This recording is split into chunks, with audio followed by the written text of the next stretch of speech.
Assalamualaikum warahmatullahi taala wabarakatuh dan salam sejahtera. Welcome back to my channel. Okey, baik, untuk pembelajaran kita pada kali ini, Cikgu Jumrah ingin bawakan tajuk kaedah penyelidikan sejarah. Baik. Objektif standard pembelajaran kita pada hari ini ialah 1.1.3, iaitu menjelaskan kaedah penyelidikan sejarah. Jadi, cikgu harap kamu semua sudah bersedia. Kaedah penyelidikan sejarah dilakukan untuk membuktikan peristiwa sejarah yang telah berlaku.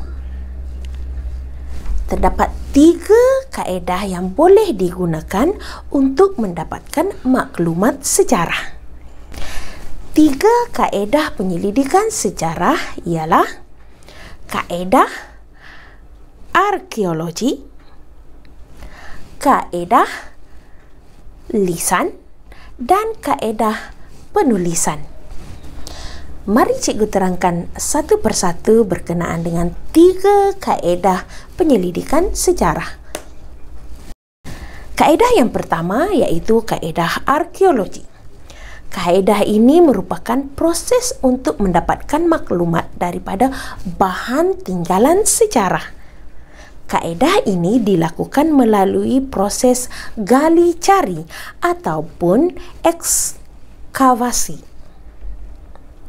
Contohnya seperti membuat proses gali cari fosil, tembikar, barangan logam, dan kulit siput. Ini merupakan contoh tapak arkeologi yang terdapat di Sungai Batu, Kedah. Manakala ini pula merupakan tapak arkeologi di mana menunjukkan rangka Perak Men di Lenggong, Perak.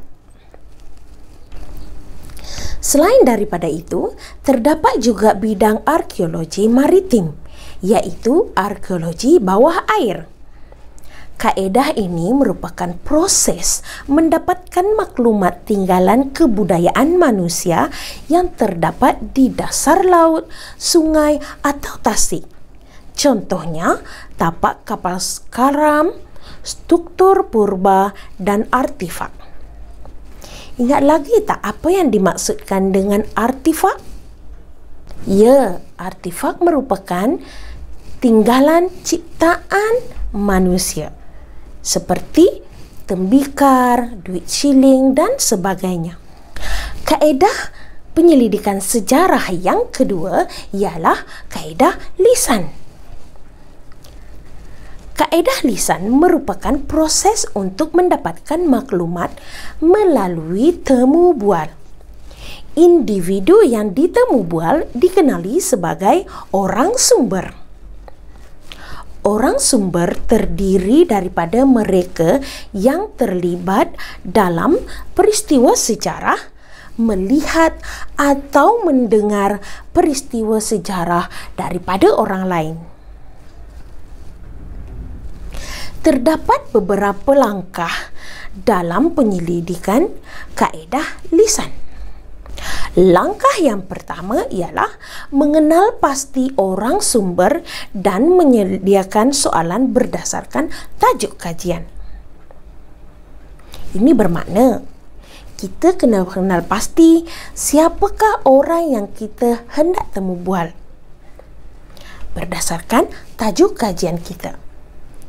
Langkah yang kedua ialah menemu bual dan merakam perbualan. Dan langkah yang terakhir ialah menyalin rakaman, menyimpan data perbualan dan membuat penulisan.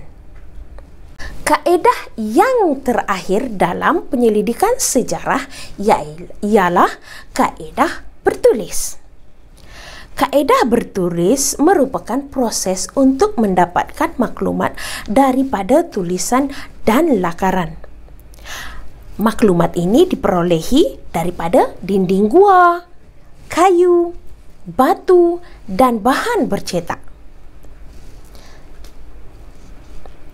Terdapat 4 langkah dalam kaedah bertulis. Langkah yang pertama ialah mengenal pasti sumber sejarah yang tepat. Ini bermakna kita perlu kenal pasti sumber sejarah yang tepat, bukan sumber sejarah yang tidak boleh dipercayai. Langkah kedua ialah mengumpul sumber sejarah. Langkah ketiga, mentafsir maklumat dalam sumber. Dan langkah yang keempat ialah membuat penulisan.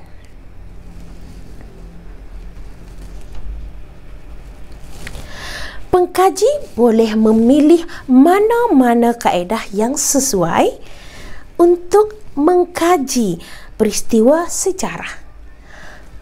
Kaedah yang terdapat dalam penyelidikan sejarah memberikan ruang untuk pengkaji menghasilkan penulisan sejarah yang berkualiti. Baiklah murid-murid sekalian, rasanya itu sahaja perkongsian cikgu pada hari ini. Jangan lupa tonton dan ulang semula pembelajaran kita pada hari ini. Dan jangan lupa follow cikgu, tekan butang subscribe dan like serta memberikan komen yang berfaedah untuk cikgu. Kita jumpa lagi di lain pembelajaran. Assalamualaikum.